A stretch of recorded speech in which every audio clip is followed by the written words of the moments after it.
الحمدللہ رب العالمین والعاقبۃ للمتقین والصلاة والسلام علی سید الانبیاء والمرسلین اما بعد فاعوذ باللہ من الشیطان الرجیم بسم اللہ الرحمن الرحیم۔ برادران ملت اسلامیہ، السلام علیکم ورحمۃ اللہ وبرکاتہ۔ میں ہوں آپ کا ہوسٹ محمد خالد محمود نعیمی اور آپ دیکھ رہے ہیں پروگرام صدائے حق۔ الحمدللہ اللہ تبارک و تعالیٰ کی توفیق سے ماہ ربیع الاول شریف کے مبارک لمحات چل رہے ہیں۔ اسی مناسبت سے ہمارے پروگرامز کا سلسلہ جاری ہے، اور آج بھی ہم انشاءاللہ العزیز اللہ تبارک و تعالیٰ کی توفیق سے حضور علیہ الصلوۃ والسلام کی ولادت کے مہینے کی مناسبت سے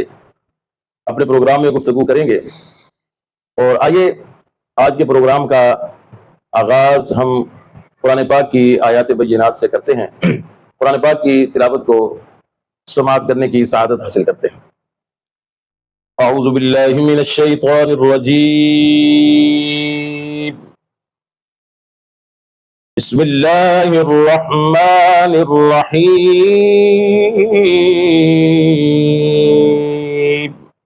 سبحان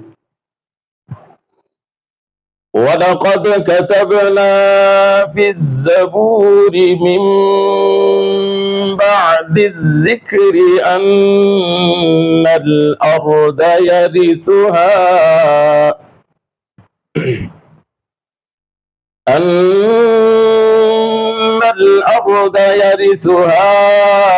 عِبَادِيَ الصَّالِحُونَ۔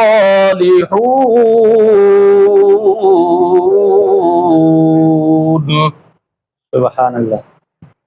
إن في هذا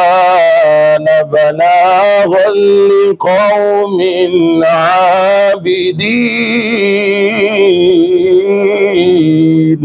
سبحان اللہ۔ وما أرسلناك إلا رحمة للعالمين۔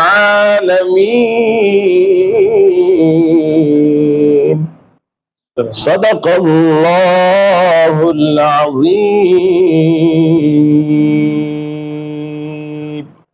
سبحان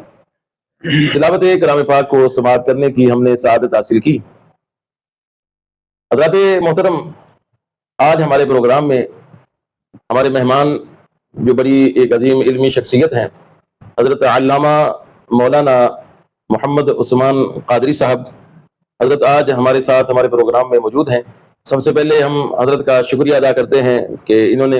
اپنے قیمتی ٹائم نکال کر ہمارے پروگرام میں تشریف لائے اور ہمارے پروگرام کو عزت بخشی۔ حضرت آپ کا سب سے پہلے بہت بہت شکریہ۔ بہت شکریہ، جزاک اللہ۔ حضرت ہمارے پروگرام کا ایک سلسلہ ہے کہ سب سے پہلے جو ہمارے مہمان آتے ہیں، ہم شروع میں تھوڑا ان کا تعارف جو ہے وہ اپنے سننے والوں کو، دیکھنے والوں کے سامنے پیش کرتے ہیں۔ تو آپ تھوڑا اپنے حوالے سے کچھ تھوڑا سا اپنا تعارف آپ کروا دیں کہ تعلیمی لحاظ سے اور جو علم کہاں سے آپ نے حاصل کیا، اور اس حوالے سے تھوڑا سا۔ حضرت یہ آپ کی ذرا نوازی ہے کہ بندہ عاجز کو آپ نے مدعو کیا، مجھے عزت بخشی، اللہ تعالیٰ آپ کو بھی عزت عطا فرمائے۔ میں ایک طالب علم ہوں، میں نے جامعہ ندرۃ العلوم گارڈن کراچی سے دورہ حدیث کیا ہے، اور ابھی تقریباً 12-13 سال سے کراچی کا سائٹ ایریا گلبائی، وہاں پر جامعہ مسجد کریم شاہی کے اندر خدمت کر رہا ہوں، نماز پڑھانا، جمعہ وغیرہ، اور یعنی جو ایک دینی پیشوا کا جو ایک کام ہوتا ہے، تو اس سلسلے میں باقی آپ بخوبی واقف ہیں کیونکہ آپ بھی اسی مسند پر فائز ہیں۔ تو الحمدللہ وہاں بھی دین کی خدمت کر رہے ہیں، اور آج آپ نے مدعو کیا ہے تو انشاءاللہ کوشش کریں کہ دینی حوالے سے جو گفتگو ہو سکے۔ سبحان اللہ، ماشاء اللہ۔ سامعین محترم، آپ نے قبلہ علامہ محمد عثمان قادری صاحب سے ان کے حوالے سے مختصر گفتگو سماعت فرمائی۔ ہمارے پروگرام کا جو مقصد ہے اور جس مقصد کو لے کر ہم نے یہ سلسلہ شروع کیا ہے، وہ یہ ہے کہ جو ہمارے سامعین ہیں اور جو ہمارے ہم سے محبت کرنے والے ہیں، ہمیں دیکھنے والے ہیں، اور حضور علیہ الصلوۃ والسلام کا کلمہ پڑھنے والے جو مسلمان ہیں، ان تک جو ہے وہ اسلام کی صحیح تعلیمات پہنچائی جائیں، اور خاص طور پر جو ہے وہ عقائد کے لحاظ سے، کیونکہ فی زمانہ لوگوں کے عقائد کو خراب کرنے کے لیے بہت ساری کوششیں کاوشیں لوگ کر رہے ہیں جو دشمنان اسلام ہیں، اور ان کے ایمان کے اوپر ڈاکے ڈال رہے ہیں. تو لوگوں کے ایمان کو بچانے کے لیے، ان کے عقیدے کے تحفظ کے لیے جو ہے ہم نے یہ ایک سلسلہ اور یہ چھوٹی سی کاوش کی ہے. اللہ تعالیٰ ہماری اس کاوش کو اپنی بارگاہ میں قبول فرمائے. آمین. سامعین محترم، چونکہ ربیع النور شریف کا مبارک مہینہ چل رہا ہے، سو اسی کی مناسبت سے ہی ہم نے آج کے موضوع کا انتخاب کیا ہے جو بڑا ہی اہم ہے، اور اس حوالے سے بھی بہت سارے لوگوں کے ذہنوں میں بہت سارے شکوک و شبہات ہیں اور بہت سارے سوالات ہیں. اور آج ہم کوشش کریں گے کہ اپنے پروگرام میں ان تمام سوالوں کا جہاں تک ایک اپنی ٹائم لیمٹ میں رہتے ہوئے ممکن ہو سکے اس کے اوپر جو گفتگو کریں. ہمارے آج کے پروگرام کا جو ٹاپک ہے، جو موضوع ہے، وہ ہے محافل میلاد النبی صلی اللہ تعالیٰ علیہ وآلہ وسلم اور ان کی شرعی حیثیت. کیونکہ میلاد شریف کا مہینہ آتا ہے تو حضور علیہ الصلوۃ والسلام کی میلاد کی محافل کا اہتمام کیا جاتا ہے. جی، لوگ کثرت کے ساتھ جو ہے محافل کا انتظام کرتے ہیں، انعقاد کرتے ہیں. تو ان محافل کی شرعی حیثیت کیا ہے، اور اگر محافل میلاد النبی جو ہے وہ سجائی جائیں گی تو اس سے فوائد کیا ملیں گے، اسی حوالے سے ہم جو ہے نا آج کے پروگرام میں گفتگو کریں گے، اور حضرت سے جو ہے بہت ساری اس حوالے سے چیزوں پر جو ہے رہنمائی حاصل کریں گے. تو آئیے ہم اپنے مہمان کی طرف چلتے ہیں اور ان سے آج کے پروگرام کے حوالے سے رہنمائی حاصل کرتے ہیں. قبلہ، سب سے پہلے جو چیز میں آپ سے سیکھنا چاہتا ہوں اور اپنے سننے والے دیکھنے والوں تک پہنچانا چاہتا ہوں کہ ارشاد فرمائیے گا کہ یہ جو میلاد النبی صلی اللہ تعالیٰ علیہ وآلہ وسلم کی جو محافل ہیں، ان کی شرعی حیثیت کیا ہے، اور اس کا جو ہے وہ فائدہ جو ہے محافل کا انعقاد کرنے والے کو کیا حاصل ہوتا ہے؟ حضرت بہت اچھا سوال کیا آپ نے. سب سے پہلے تو میں یہ عرض کرنا چاہوں گا کہ میلاد ہے کیا، میلاد کسے کہتے ہیں. کیونکہ فی زمانہ ہمارے بہت سارے نوجوان بچوں کے ذہن کے اندر زہر ڈالا گیا کہ وہ لفظ میلاد سنتے ہی ان کی طبیعت میں بے چینی شروع ہو جاتی ہے. تو سب سے پہلی بات تو یہ ہے کہ میلاد کیا ہے. اب میلاد جو ہے یہ آقا حضرت محمد مصطفیٰ احمد مصطفیٰ صلی اللہ تعالیٰ علیہ وآلہ وسلم کی ولادت باسعادت، آپ کا اس دنیا میں ظہور. تو میلاد منا کر سب سے پہلے تو ہم اس چیز کا ثبوت دیتے ہیں کہ ہم اپنے نبی کو نہ تو خدا مانتے ہیں، نہ خدا کا شریک مانتے ہیں، نہ ذات میں نہ صفات میں. کیونکہ ہم اپنے نبی سے ٹوٹ کر محبت کرتے ہیں، بہت حد تک محبت کرتے ہیں، اور جب کوئی کسی سے محبت کرتا ہے تو محبت میں غلو کر جاتا ہے. جیسا کہ مولا علی، حضرت علی المرتضیٰ شیر خدا کرم اللہ وجہ الکریم کے حوالے سے، کہ بعض لوگوں نے انہیں اس درجے سے بھی اوپر بڑھا دیا جو نبی کا درجہ ہے، یہ مقام نبی کا ہے کیونکہ وہ محبت کرتے ہیں ان سے. اور بعض نے تو معاذ اللہ انہیں اور امام حسین رضی اللہ تعالیٰ عنہ کو خدا کا درجہ دے دیا. تو یہ محبت میں حد سے بڑھ جانا ہے. تو ہم اپنے نبی کا میلاد منا کر سب سے پہلے تو ہم یہ ثابت کرتے ہیں کہ وہ مخلوق ہیں، اللہ تعالیٰ نے انہیں بھیجا ہے اور وہ اپنے رب کی عبادت کرتے ہیں. ہم انہیں نبی آخر الزماں مانتے ہیں، ہم انہیں رسولوں کا تاجدار مانتے ہیں، اس لیے ہم ان کا میلاد مناتے ہیں. اب اس سے آگے بڑھتے ہیں کہ میلاد کی محافل کی شرعی حیثیت کیا ہے، یہ ہے کیا چیز، یہ ہے کیا چیز. تو سب سے پہلے تو ہم قرآن پاک سے پوچھتے ہیں کہ اللہ کا مقدس کلام اس کے متعلق کیا ارشاد فرماتا ہے. تو اللہ تعالیٰ نے اپنے مقدس کلام میں ارشاد فرمایا قل بفضل اللہ وبرحمتہ فبذلک فلیفرحوا. اور آقا دو جہاں صلی اللہ تعالیٰ علیہ وآلہ وسلم کی لب اقدس سے اللہ پاک نے کہلوایا، سبحان اللہ، فرما کر کہ اے محبوب آپ ہی فرما دیجئے بفضل اللہ، اللہ تعالیٰ کے فضل اور اس کی رحمت، کہ جب اللہ کا فضل اور اس کی رحمت تمہیں عطا ہو تو فبذلک فلیفرحوا، اس پر خوشی مناؤ. اور اس میں اللہ تعالیٰ نے کوئی قید نہیں لگائی، اس میں یہ نہیں کہا گیا کہ اس حد تک خوشی منائیں، گھر میں بیٹھ کر منائیں، مسجد میں بیٹھ کر منائیں، مدرسہ میں بیٹھ کر منائیں، اپنی شاپ پہ بیٹھ کر منائیں. اس میں کہیں پر بھی کوئی حد مقرر نہیں کی گئی، اور خوشی کے حوالے سے بھی کہیں حد مقرر نہیں کی گئی کہ آپ اس لیمٹ کے اندر خوشی منائیں. تو آپ آقا دو جہاں صلی اللہ تعالیٰ علیہ وآلہ وسلم کی آمد پر شرعی حدود کے اندر رہتے ہوئے جس قدر آپ خوشی منا سکتے ہیں منائیں. اور اس کا جو بہترین اور سب سے اچھا طریقہ ہے وہ یہی ہے کہ محافل میلاد منعقد ہوں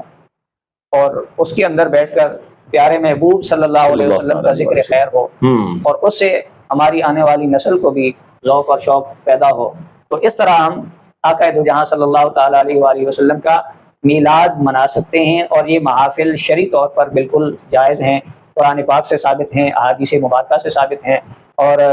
شرعی حوالے سے اس خوشی اور اس میلاد کی کوئی حد اور لیمٹ بھی نہیں۔ تو ماشاء اللہ حضرت بہت آپ نے خوبصورت گفتگو فرمائی میلاد النبی کی جو محافل ہیں ان کی شرعی حیثیت کے حوالے سے۔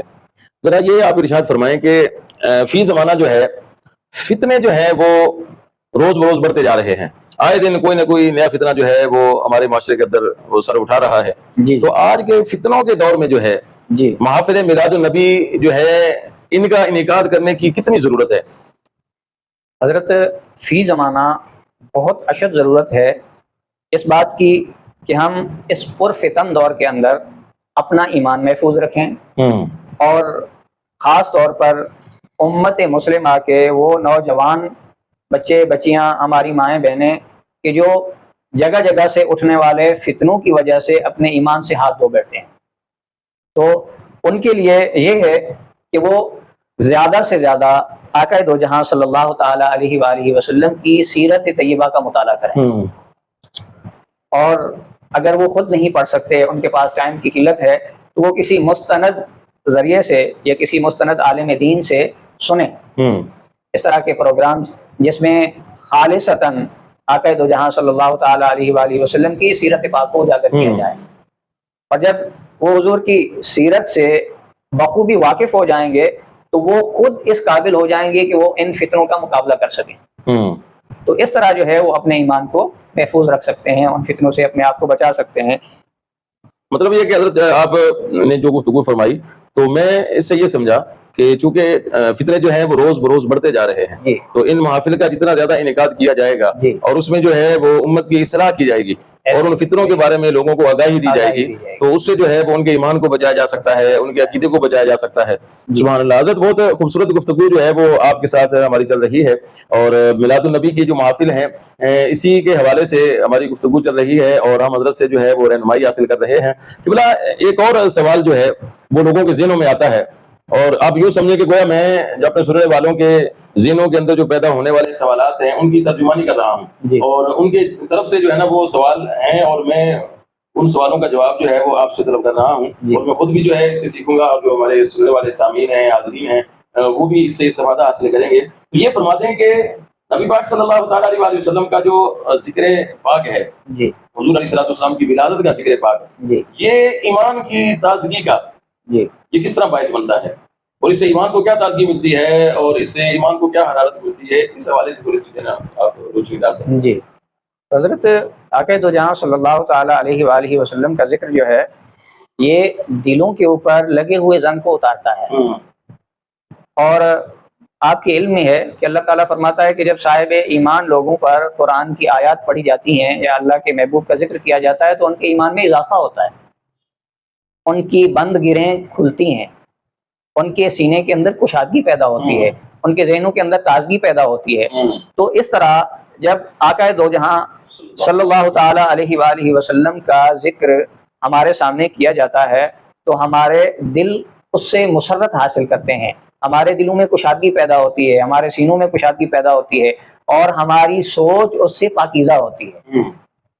اور یہ سب سے اچھا ذریعہ ہے، سب سے بہترین ذریعہ ہے اپنے ذہنوں کو پاکیزگی اور تازگی دینے کا، کہ جہاں ظلمتیں ہوں، جہاں فتنے ہوں، جہاں طرح طرح کی مصیبتیں ہوں، وہاں آقا دو جہاں صلی اللہ تعالیٰ علیہ وسلم کا ذکر کر کے ان فتنوں کو، ان اندھیروں کو دور کیا جائے۔ جیسا کہ ایک شاعر نے بڑے خوبصورت انداز میں کہا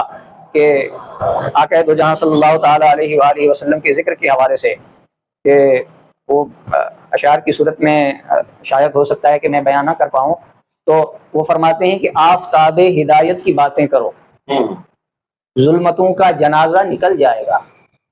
آفتاب ہدایت کی باتیں کرو، ظلمتوں کا جنازہ نکل جائے گا، اور آگے چل کر فرماتے ہیں کہ ان کے تشریف لانے میں گر دیر ہو، ان کے تشریف لانے میں گر دیر ہو، ان کی خوشبو ہی سے کام چل جائے گا۔ تو ماشاءاللہ کیسی اشعار کے اندر اچھی بات کی کہ سرکار دو عالم صلی اللہ تعالیٰ علیہ وآلہ وسلم کا ذکر مبارک ایسی چیز ہے کہ وہ ظلمتوں اور فتنوں کو وہ دور کر دیتا ہے۔ تو اس لیے ہمیں اس چیز پر زیادہ توجہ دینے کی ضرورت سبحان اللہ. تو گویا مطلب یہ کہ جو حضور علیہ الصلوۃ کی میلاد کی جو محافل ہیں ہے. جی ان کا انعقاد ایمان کو تازگی اس حوالے سے بھی دیتا ہے جی کہ جب سننے والے سامعین جو ہیں وہ حضور علیہ الصلوۃ کی صفات کا ذکر سنتے ہیں، جی حضور علیہ الصلوۃ کے کمالات کا ذکر سنتے ہیں، جی. حضور علیہ الصلوۃ کے معجزات کا ذکر سنتے ہیں، حضور علیہ الصلوۃ کی شانوں کا ذکر سنتے ہیں، جی. تو ان کے ایمان کو تازگی ملتی ہے تازگی ملتی ہے. اور حضور علیہ الصلوۃ کی ذات کے ساتھ ان کی اور زیادہ محبت بڑھتی ہے. بڑھتی ہے. اور آقا کریم علیہ الصلوۃ کی محبت دلوں کے اندر اور زیادہ پیدا ہوتی ہے، ایسا ہی. اور وہ دشمنان رسول اور دشمنان اسلام جی. جو امت کو جو ہے وہ حضور علیہ الصلوۃ کی بارگاہ سے دور کرنا چاہتے ہیں، جی اپنے مضموم ارادے رکھتے ہیں اس طرح کے، اور مضموم مقاصد کو بیان تکمیل تک پہنچانے کے لیے وہ مختلف ہیلے بہانوں سے جو ہے وہ جی. امت کے اندر گھس کر جو ہے کئی روپ اپنا کر، ایسا ہی. وہ جو دشمن ہے وہ بعض وقت بڑے خوبصورت قسم کے جو ہے روپ بنا کر آتا ہے، جی. بعض دفعہ ایسا بھی ہوتا ہے کہ وہ بڑے کسی مذہبی رہنما کا روپ دھار کر بھی آ جاتا ہے، کبھی کسی اور قسم کے پیشوا کا روپ دھار کر آ جاتا ہے. جی. تو ان کا جو مقصد کیا ہوتا ہے کہ لوگوں کو جو ہے وہ حضور علیہ الصلوۃ کی بارگاہ سے دور کرنا، دور کر دیا جائے. حضور علیہ الصلوۃ کی محبت ان کے دلوں کے اندر سے ختم کرنا. تو یہ جو محافل میلاد ہیں، حضور علیہ الصلوۃ کی میلاد کی جو محفلیں ہیں، ان کے انعقاد کا گویا آپ کی گفتگو سے میں یہ سمجھا جی. کہ ایک فائدہ یہ بھی ہوتا ہے کہ انسان کے سننے والوں کے دلوں کے اندر جو ہے وہ محبت رسول اور بڑھتی ہے. جب وہ حضور کا ذکر سنیں گے اور حضور علیہ الصلوۃ کی نعتیں سنیں گے اور حضور علیہ الصلوۃ کی ذات بابرکات پر ایک اجتماعی صورت میں محفل کی صورت میں جو ہے وہ حضور پر صلاۃ و سلام پڑھیں گے، درود پاک پڑھیں گے، تو ان کے دل کے اندر نور بھی پیدا ہوگا اور حضور علیہ الصلوۃ کی محبت میں بھی جو ہے وہ اور زیادہ اضافہ ہوگا. تو ماشاءاللہ حضرت بہت خوبصورت گفتگو آپ کے ساتھ چل رہی ہے اور بڑی خوبصورت آپ گفتگو ارشاد فرما رہے ہیں.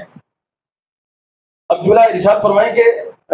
جو محافل میلاد جو ہیں جن کا ہم انعقاد کریں، محافل میلاد منائی جاتی ہیں اور ان کا انعقاد کیا جاتا ہے، ان محافل میں ایسے کون سے موضوعات پر جو ہے وہ گفتگو کرنی چاہیے کہ جس سے جو ہے وہ امت محمدیہ کو جو ہے وہ فائدہ پہنچے اور لوگوں کو اس سے جو ہے کچھ نہ کچھ جو ہے وہ سیکھنے کو ملے. اس پر جو ہے تھوڑی سی گفتگو فرمائیں، کیونکہ اس حوالے سے بھی ہمارے معاشرے کے اندر جو ہے وہ بہت ساری چیزیں جو ہے نا وہ پائی جاتی ہیں. اس پر گفتگو تھوڑی سی روشنی ڈالیں. حضرت آپ نے ماشاءاللہ بہت اچھا سوال کیا ہے، اور اس سے مجھے خوشی ہو رہی ہے کہ ماشاءاللہ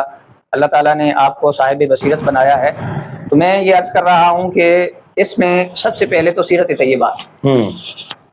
طیبہ پر روشنی ڈالیں، اور آقا دو جہاں صلی اللہ تعالیٰ علیہ وآلہ وسلم کے سیرت طیبہ کی ہر ایک پہلو کو،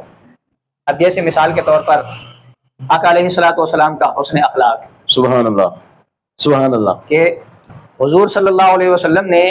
اپنے حسن اخلاق سے اور اپنی میٹھی زبان سے ایسے سخت ترین دشمن کہ جو آپ کی جان کے در پہ تھے ان کے دلوں کے اندر نرمی پیدا کی، اور آپ نے ایسا نرم لہجہ اور ایسی شفقت اور ایسی محبت کا مظاہرہ کیا کہ وہ نہ چاہتے ہوئے بھی آپ کے قدموں میں آ کر گرے. تو سب سے پہلی بات تو یہ کہ آقا دو جہاں صلی اللہ تعالیٰ علیہ وآلہ وسلم کی اس ادا اس سنت کو اپنائیں جو حسن اخلاق ہے. آج سب سے جس چیز کی اشد ضرورت ہے وہ یہ ہے کہ لوگوں کے اندر حسن اخلاق کی بہت کمی ہے. تو چھوٹی سی بات پہ، تھوڑے سے معاملے پہ آپے سے باہر ہو جاتے ہیں، الجھ پڑتے ہیں، یعنی وہ اخلاق حسنہ سے انہوں نے کچھ نہیں سیکھا. تو آقا دو جہاں صلی اللہ تعالیٰ علیہ وآلہ وسلم کی سیرت طیبہ میں سے حضور کے حسن اخلاق کو اجاگر کیا جائے، لوگوں کو بتایا جائے کہ کس طرح حضور نے اپنے اخلاق حسنہ سے لوگوں کے دلوں کو فتح کیا. دوسرے نمبر پر جو سب سے اہم اور بڑی چیز ہے وہ ہے صبر. لوگوں کے اندر اس چیز کی بڑی کمی ہے کہ ان کے اندر صبر کا مادہ ختم ہو گیا ہے، صبر برداشت نہیں ہے. تو وہ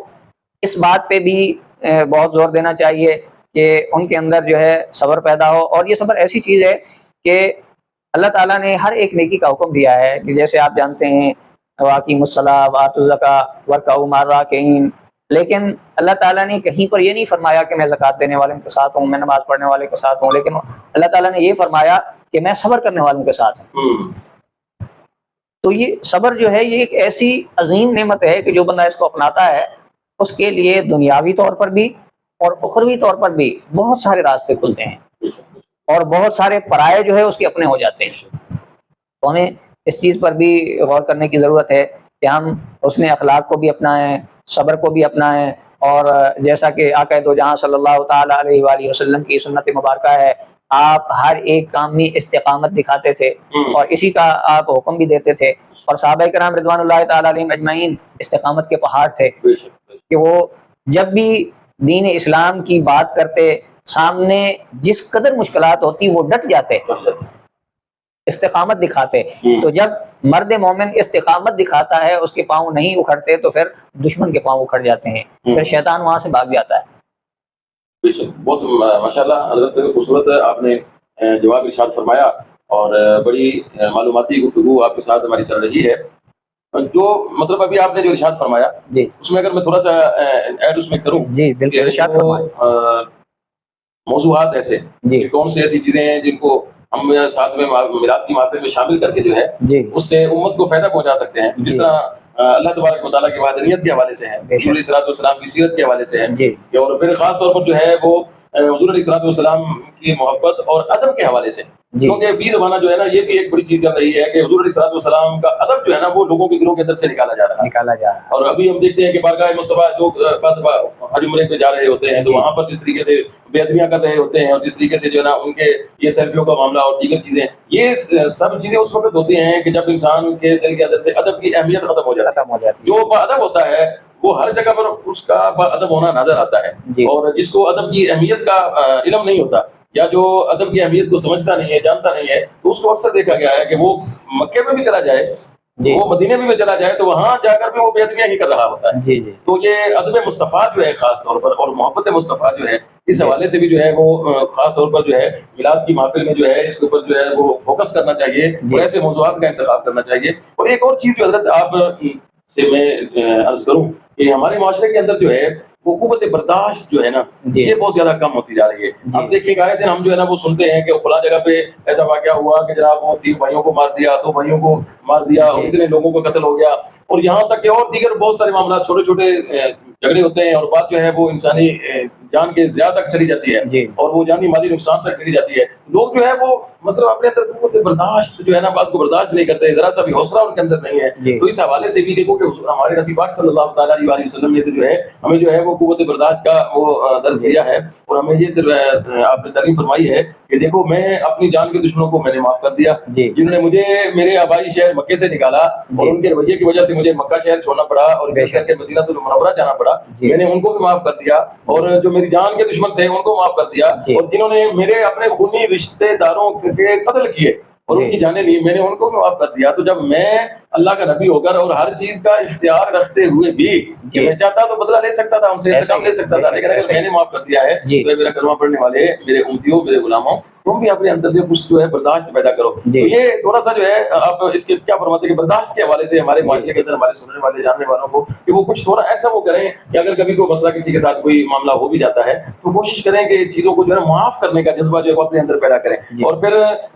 یہ ہمارے معاشرے کے اندر ایک اور بھی برائی بہت زیادہ تیزی کے ساتھ جنم لے رہی ہے کہ حلال حرام کی تمیز ختم ہوتی جا رہی ہے۔ تو اس حوالے سے بھی اگر موضوعات کا انتخاب کیا جائے کہ حلال حرام کا جو ہے وہ بھی خیال لوگوں کو بتایا جائے کہ حلال کی برکتیں کتنی ہیں اور حرام کی جو ہے وہ اس کی اللہ نے مذمت کتنی بیان کی ہے، اور اس کی برائیاں کتنی ہیں، اور اس کی جو ہے نحوست کتنی ہے، اور اس کا عذاب کتنا ہے، اور اس کی جو ہے اگر کوئی حرام اگر کھاتا ہے تو اس کو جو ہے نا وہ نقصانات کتنے ہوتے ہیں۔ حضرت اگر آپ کی اجازت ہو تو آپ نے جو ابتدا میں جو گفتگو کی ادب مصطفیٰ صلی اللہ تعالیٰ علیہ وآلہ وسلم کے حوالے سے، میں اس پہ تھوڑا سا 2-3 باتیں کرنا چاہتا ہوں، آپ کی اجازت ہے حضرت؟ جی تو حضور صلی اللہ تعالیٰ علیہ وآلہ وسلم کی ذات بابرکات کے حوالے سے جو فی زمانہ بے ادبی اور گستاخی عام ہو رہی ہے، اور لوگوں کے ذہنوں سے اور لوگوں کے دلوں سے جو محبت اور عظمت ہے وہ ختم ہو رہی ہے، تو اس کے پیچھے جہاں تک میں سوچتا ہوں جو میرا نظریہ ہے وہ یہ ہے کہ اس میں جو سب سے خاص عنصر ہے وہ ہے حلال کا عدم دستیاب ہونا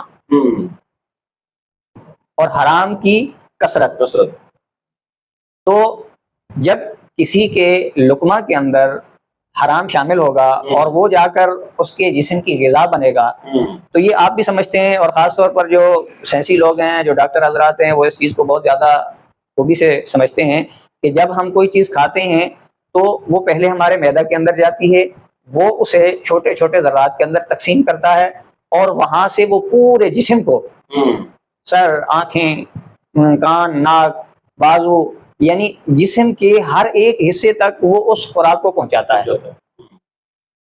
تو جب کوئی بندہ حلال حرام کی تمیز ختم کر دیتا ہے تو اس کے جسم کے اندر، اور جو وہ اپنے گھر میں لاتا ہے، جو اپنے بچوں کو کھلاتا ہے، جو اپنی بیوی کو، جو اپنے بھائیوں کو کھلاتا ہے، تو وہ حرام کی لقمے جو ہے وہ اس بندے کے خون کے اندر سرایت کر جاتے ہیں. اب جب کسی کے اندر حرام اس قدر تک بڑھ جاتا ہے تو وہ پھر ان کے ذہنوں پر پردے ڈالتا ہے، وہ اس کے دل کی سیاہی کا سبب بنتا ہے. اور جب یہ چیزیں آتی ہے تو آٹومیٹکلی وہ دین سے دور اور وہ شیطانی معاملات کے قریب ہوتا ہے. تو جب کوئی شیطان کے قریب ہوگا، دین سے دور ہوگا، تو اس کے اندر یہ چیز ختم ہو جائے گی، اچھائی برائی کی تمیز ختم ہو جائے گی، چھوٹے بڑے کا ادب ختم ہو جائے گا. سب سے پہلے وہ ماں باپ کا نافرمان بنے گا، اس کے بعد وہ اپنے اساتذہ اور اپنے بڑوں کی نافرمانی کرے گا، اور یہ سلسلہ رکے گا نہیں، یہ سلسلہ بڑھتا چلا جائے گا. اور ایک موقع ایسا بھی آئے گا کہ وہ سرکار دو جہاں صلی اللہ تعالیٰ علیہ وآلہ وسلم کی بے ادبی سے بھی نہیں کترائے گا. تو یہ اس قدر خطرناک معاملہ ہے. اور اس پر وہ ایک چھوٹا سا واقعہ جو ہے میں آپ کو گوش گزار کروں کہ حضرت امام اعظم ابو حنیفہ رحمۃ اللہ تعالی علیہ سبق پڑھا رہے تھے، اور تھوڑا دور فاصلے پر بچے کھیل رہے تھے. تو وہ کھیلتے ہوئے جو ان کی گیند تھی یا جو بھی تھا، وہ بال قریب آ گئی حضرت کے. تو اکثر بچے جو ہیں ان میں سے سہم گئے، ڈر گئے کہ حضرت ہیں، بہت بڑے عالم ہیں، وہ پڑھا رہے ہیں، درس و تدریس ہے، حدیث کا سبق جاری ہے، تو ہم کس طرح جائیں وہاں ان کے قریب جا کر یہ چیز اٹھائیں. تو ان میں سے ایک بچہ جو ہے وہ بلا جھجک اٹھ کر دوڑا، اور دوڑتے ہوئے جا کر اس نے وہ گیند اٹھا لی. تو جب وہ واپس پلٹا تو آپ نے فرمایا کہ یہ بچہ حرامی ہے، یعنی یہ حلالی نہیں ہے. تو اس سے یہ چیز ثابت ہوتی ہے کہ جو حلالی ہوتا ہے اس کے اندر حیا ہوتی ہے، اس کے اندر شرم ہوتی ہے، اس کے اندر ادب ہوتا ہے، اس کے اندر احترام ہوتا ہے. اور جو حرامی ہے اس کے اندر ادب نہیں، اس کے اندر شرم نہیں، اس کے اندر لحاظ نہیں، اس کے اندر تعظیم نہیں. تو وہ نسلاً حرامی ہو یا وہ حرام کا کھانا کھا کر حرامی بنے، کس میں ہو جائیں گے. تو وہ یعنی کھانے کی وجہ سے جو ہے اس کے اندر جو وہ چیز پیدا ہو گئی، تو اس وجہ سے اس کا ادب ختم ہو گیا، اس کا احترام ختم ہو گیا، اور وہ ایک قسم کا جو ہے نا وہ جنگلی بن گیا، وہ جانور بن گیا. کہ جیسے قرآن پاک میں اللہ تعالیٰ نے فرمایا کہ وہ چلنے پھرنے والے جانور ہیں، کہ وہ شکل تو انسانی رکھتے ہیں لیکن وہ لا یاکل ہیں، ان کا عقل نہیں ہے، وہ جانور ہیں. اور دوسرے مقام پر اللہ تعالیٰ نے فرمایا کہ وہ ان نشر الدواب، کہ وہ چلنے پھرنے والے جانوروں سے بھی بدتر ہیں. تو گویا جس کے اندر ادب مصطفیٰ نہیں، ادب مصطفیٰ مطلب یہ تو ایک وہ چیز بنیاد ہو گئی نا، مصطفیٰ تو بنیاد ہو ہر چیز کی. اور ادب مصطفیٰ اور حضور علیہ السلام کی محبت بھی پھر ان دلوں کے اندر ہی آتی ہے، یا ان سینوں میں آتی ہے، یا ان کے اندر پیدا ہوتی ہے کہ جن کے اندر جو ہے وہ حلال ہوتا ہے، حلال ہو، جن کے اندر انسانیت ہو. ماشاءاللہ حضرت بہت خوبصورت گفتگو آپ کے ساتھ چل رہی ہے. اب ہمارا پروگرام جو ہے وہ اپنے آخری مراحل میں ہے، اور آخر میں ایک سوال جو ہے وہ آپ سے کرنا چاہتا ہوں، اس پر جو ہے کچھ آپ سے رہنمائی حاصل کرنا چاہتا ہوں کہ آج کے دور میں جو ہے ہم دیکھا ہے کہ محفلیں جو ہیں وہ رسماً کی جاتی ہیں. جی، تو کیا ایسا کرنا چاہیے کہ یہ جو ہماری محافل ہیں یہ محض رسمی نہ ہوں، بلکہ اس سے جو ہے وہ سیرت مصطفیٰ اور امت کے لیے جو ہے نا کچھ اس سے فوائد ملے، اس حوالے سے تھوڑی سی گفتگو. حضرت ماشاءاللہ بہت اچھا سوال ہے، اور اس حوالے سے جو میں ایک اپنے ناقص علم کے مطابق جواب دوں گا. جو میری سوچ میں، میرے ذہن میں ہے وہ یہ ہے کہ آپ صاحب علم ہیں، آپ اس بات کو جانتے ہیں کہ ہر نیک عمل کے اندر ایک عنصر پایا جاتا ہے جس سے اللہ اور اس کے رسول نے منع کیا ہے، وہ ہے ریاکاری. تو جب وہ ریاکاری آتی ہے، یعنی دکھاوا، کہ میں کیسا لگ رہا ہوں، میں اچھا لگ رہا ہوں، اور میرا نام روشن ہو رہا ہے، بلے بلے ہو رہی ہے، تو جب یہ چیزیں آتی ہیں نا تو یہ اس نیک عمل کی جو اصل ہے یہ اس کو ختم کر دیتی ہے. تو فی زمانہ جو ہے ہم جو محفلیں، اور خاص طور پر جو یہ پروفیشنل گویے کہہ لیں، یا ان کو نعت خواں کہہ لیں، یا ان کو نوٹ خواں کہہ لیں، تو یہ ایک جو ہے گلوکاروں والا لباس پہن کر اور اس انداز میں آ کر اور ایک گانے کی طرز پر جو ہے وہ ثناخوانی کرتے ہیں، اور اس پہ جو ہے وہ آگے محفل کرانے والا اور باقی لوگ جو ہے وہ بڑے جھوم رہے ہوتے ہیں، یعنی ہم لوگوں کو یہ دکھا رہے ہوتے ہیں کہ ہم بڑے عاشق رسول ہیں. تو اس میں جو مین چیز ہے وہ دکھاوا ہے، اور اسی دکھاوے نے ہماری تمام عبادات کو برباد کر دیا ہے. کہ لوگ حج کرنے جاتے ہیں تو نیت یہ ہوتی ہے کہ مجھے لوگ حاجی کہیں، مجھ پر اعتبار کریں، میرا کاروبار بڑھے. نماز پڑھنے جاتے ہیں تو اس میں بھی دکھاوا آ جاتا ہے کہ لوگ مجھے نمازی کہیں، اور محافل رکھ کر اس پہ نوٹ اڑا رہے ہوتے ہیں. تو اس کا بھی مقصد یہی ہوتا ہے کہ میں مشہور ہو جاؤں کہ یہ بڑا عاشق رسول ہے اور یہ حضور کے نام پر بڑے پیسے خرچ کرتا ہے. تو یہ چیزیں جو ہے یہ نہیں ہونی چاہیے، اور انہی چیزوں سے خرابیاں پیدا ہوتی ہیں. اور جبکہ حضور کی ثناخوانی ایک سادہ اور عام الفاظ میں بھی کی جا سکتی ہے کہ جیسے 2 بندے 4 بندے یا ایک ہی جو گھر کا سرپرست ہے وہ اپنے بچوں کو بٹھا کر حضور کے کمالات کو بیان کر سکتا ہے، حضور کی عظمتوں کو بیان کر سکتا ہے. تو یہ میلاد ہے. 10 بندے بیٹھ کر 20 بندے بیٹھ کر مسجد میں، مدرسہ میں، کہیں پر بھی حضور کا ذکر خیر کریں، اللہ تعالیٰ کی ثناخوانی کریں، دین اسلام کی باتیں کریں، تو یہ اصل محفل ہے. اور اس سے جی ارشاد فرمائیں آپ. تو اس سے جو ہے دلوں کے اندر محبت پیدا ہوتی ہے. اور جب غور سے ایک بات کو سنا جاتا ہے، کوئی بڑا کو گھر کا سرپرست جب اس حوالے سے بتا رہا ہوتا ہے تو اس کے بچے بڑی توجہ سے سن رہے ہوتے ہیں. اور اسی طرح جب کسی ادارے کا استاد یا محتمم جب اپنے بچوں کو یہ چیزیں بتا رہا ہوتا ہے تو وہ بڑے ادب سے اور خاموشی سے اس کو سن رہے ہوتے ہیں. تو یہ چیزیں جو ہے ان کی سیرت کو اجاگر کرتی ہیں اور اس سے ان بچوں کے اندر تبدیلی رونما ہوتی ہے. تو اصل جو محافل ہے ان کا رنگ اس طرح کا ہونا چاہیے، نہ کہ اس طرح کا کہ جو فی زمانہ. جی بالکل ایسا ہی ہے کہ رسم کا ایک قسم عادت یہ بھی ہو سکتی ہے کہ جس طرح جو ہے اکثر دیکھا گیا ہے کہ محافل کا انعقاد کیا جاتا ہے اور خوب مطلب پیسہ خرچ کیا جاتا ہے. لیکن ایسا ہوتا ہے کہ فقط ثناخوانوں کو بلایا جاتا ہے جو آتے ہیں اور ثناخوانی کرتے ہیں اور پھر محفل کا اختتام کر دیا جاتا ہے. کیا یہ اچھا ہو کہ اس محفل کو ایک رسمی محفل نہ بنایا جائے بلکہ اس کو ایسا بنایا جائے کہ اس سے جو ہے لوگوں کو کچھ نہ کچھ سیکھنے کا موقع ملے. اور یہ اس صورت میں ہو سکتا ہے کہ جہاں ہم نے 2 3 4 5 6 اگر ہم نے رات خانوں کو انوائٹ کیا ہے اور ان کو بلایا ہے تو اس کے ساتھ ساتھ جو ہے ایک اچھے جو ہے نا وہ خطیب کو بھی بلایا جائے، ایک اچھے مستند عالم دین کو بھی بلایا جائے، اور جس سے یہ گزارش کی جائے کہ آپ جو محفل کے جو سامعین ہیں ان کو حضور علیہ الصلوۃ والسلام کا میلاد جو ہے وہ آپ پڑھ کے سنائیں اور ساتھ ساتھ حضور علیہ الصلوۃ والسلام کی سیرت کے حوالے سے بتائیں. کیونکہ فی زمانہ جو ہے نا اس چیز کی بہت زیادہ ہم محفل کے اندر کمی محسوس کرتے ہیں کہ محفل کا انعقاد تو کیا جاتا ہے ٹھیک ہے اور چراغاں بھی کر دیا جاتا ہے اور جناب دیگر جو ہے نا وہ صدقہ خیرات یعنی لنگر کا بھی اہتمام ہو جاتا ہے، عوام کو بھی بلا لیا جاتا ہے، لوگ بھی جمع ہو جاتے ہیں. لیکن ثناخوانی اس کی فضیلت عظمت سے کوئی انکار نہیں ہے. لیکن جب ایک عالم دین جو ہے وہ قرآن اور حدیث کی روشنی میں جو ہے لوگوں کو حضور علیہ الصلوۃ والسلام کا میلاد پڑھ کے سنائے گا، حضور علیہ الصلوۃ والسلام کی سیرت کے حوالے سے ان کو بتائے گا تو اس سے ان کو بہت زیادہ سیکھنے کا موقع ملے گا. کیونکہ ایسے آج کے اس نفسا نفسی کا دور ہے نا، لوگوں کے پاس ٹائم نہیں ہے کہ کوئی جناب کتاب کھول کے پڑھ سکے، لوگوں کے پاس ٹائم نہیں اتنا جناب جو ہے وہ جناب الگ سے جو ہے نا وہ کوئی چیز جو ہے نا وہ تفسیر کو کتاب کھول کے پڑھ سکے. تو اگر وہ آ گئے میلاد کی محفل کے اندر آ کے شریک ہو گئے ہیں تو عالم دین جو ہے وہ قرآن حدیث کی روشنی میں ان کو بتائے تاکہ ان کو کچھ نہ کچھ سیکھنے کا موقع ملے کہ جو عام حالات میں لوگوں کو سیکھنے کا موقع نہیں ملتا. تو اس چیز کی کمی مطلب دیکھی گئی ہے بہت زیادہ. تو اگر ہمارے جو سننے والے ہیں دیکھنے والے ہیں ان سے یہ گزارش ہم کریں گے آج کے پروگرام کے وساطت سے، جہاں آپ محفل کا انعقاد کرتے ہیں دیگر آپ سارے انتظامات کرتے ہیں، نعت خوانوں کو بلاتے ہیں، لائٹنگ کا اہتمام کرتے ہیں، آپ لنگر کا اہتمام کرتے ہیں، اس کے ساتھ ساتھ آپ اپنی محفل کے لیے ایک اچھے خطیب کا بھی آپ نے انتظام کیا کہ اچھے عالم دین کا بھی آپ ساتھ میں انتخاب کیا کریں اور ان کو بھی ساتھ میں بلایا کریں تاکہ وہ جو ہے حضور علیہ الصلوۃ والسلام کی سیرت کے حوالے سے، حضور علیہ الصلوۃ والسلام کی اسوہ حسنہ کے حوالے سے، حضور علیہ الصلوۃ والسلام کی جو اللہ نے آپ کو جو شانیں عطا فرمائی ہیں ان کو قرآن اور حدیث کی روشنی میں لوگوں کو بتا سکے. کیونکہ فی زمانہ جو دشمنان اسلام ہیں وہ اس طریقے سے وہ لوگوں کے ایمان پر حملہ آور ہو رہے ہیں. ابھی حال ہی کی مطلب دیکھ لیں کہ وہ جو جہنم کا ایک جو ہے وہ پاگل ہے تو وہ کس طریقے سے لوگوں کو ایمان کو خراب کر رہا ہے. ٹھیک ہے ابھی تو اپنے اللہ کرے کہ وہ اپنے انجام کو پہنچے اور وہ کیفے کردار تک پہنچے، ہماری دعا ہے. لیکن اس نے کتنے ہزاروں لوگوں کے ایمان کو خراب کر دیا، ان کے عقیدے کو خراب کر دیا. اور جو شخص جو ہے وہ صریح جو ہے وہ حضور علیہ الصلوۃ والسلام کی گستاخی کر رہا ہے لیکن لوگ پھر بھی اس کے فیور میں بیان دے رہے ہیں، اس کے حق میں بیان دے رہے ہیں، اس کی حمایت کر رہے ہیں. تو وہ جو حمایت کرنے والے ہیں یقیناً جو ہے ان کے پاس علم کی کمی ہے یا وہ جان نہیں سکے، ان کو کسی نے بتایا نہیں ہے کہ جو ہے اس نے کتنی بڑی بے ادبی کی ہے اور اس نے کس عظیم بارگاہ کی بے ادبی کی ہے اور کس عظیم ہستی کی اس نے بے ادبی اور گستاخی کی ہے. اور ایسا لفظ اس نے اس عظیم ہستی کے لیے بولا ہے کہ جو آج تک کسی نے بولنے کی جسارت نہیں کی ہے. یہ پہلا شخص ہے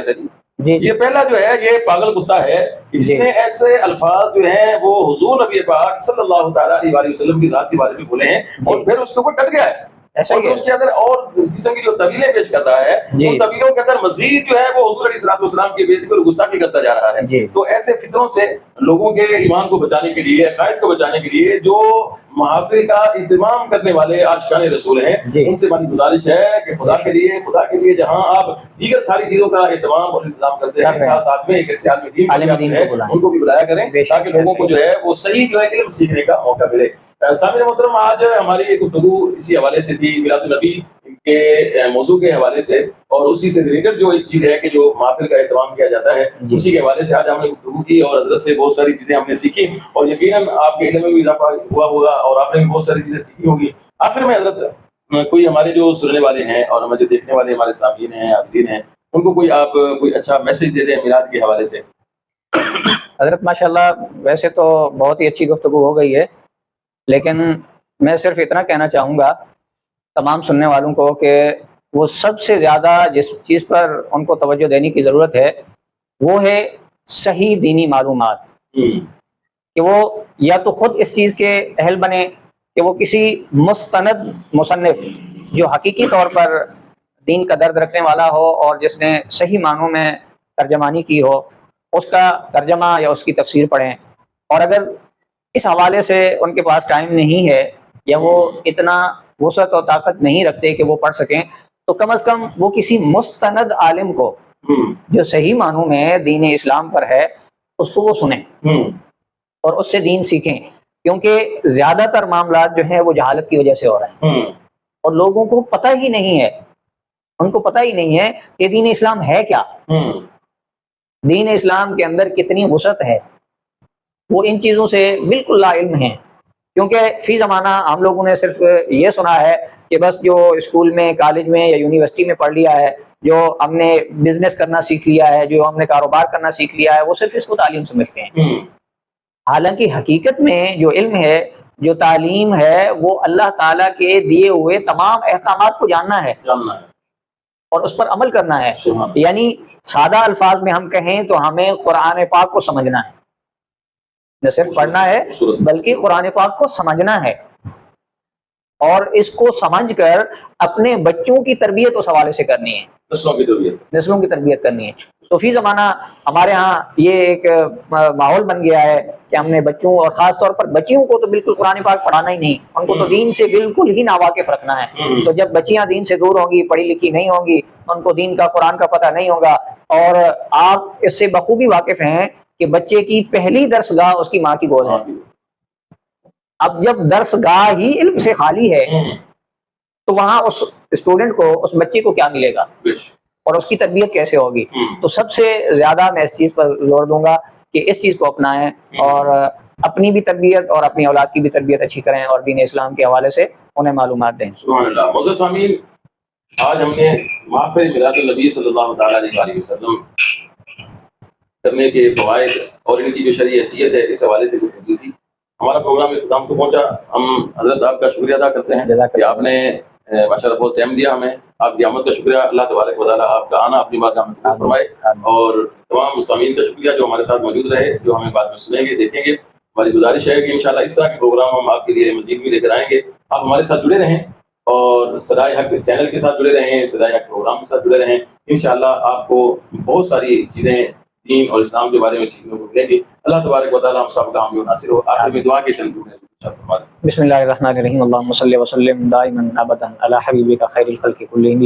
یا ارحم الراحمین، پیارے حبیب کریم رؤوف الرحیم صلی اللہ علیہ وسلم کا صدقہ ہم نے جو گفتگو کی اس میں اگر کوئی کمی کوتاہی غلطی ہوئی ہے تو اپنی رحمت کاملہ سے معاف فرما۔ یا ارحم الراحمین، ہمارے سننے والوں کو اس کا نفع عطا فرما۔ یا ارحم الراحمین، ہمیں اور ہمارے سننے والوں کو حضور صلی اللہ تعالیٰ علیہ وآلہ وسلم سے بے حد محبت کرنے کی توفیق عطا فرما، دین اسلام سے محبت عطا فرما، دین اسلام کی صحیح معلومات لینے کی توفیق عطا فرما، اور اپنے بچوں کو دین اسلام کی تعلیم دینے کی توفیق عطا فرما۔ اللہ تعالیٰ آپ سب کا حامی و ناصر ہو۔ اللہ تعالیٰ ہم سب کو دین اسلام کا سپاہی بنائے۔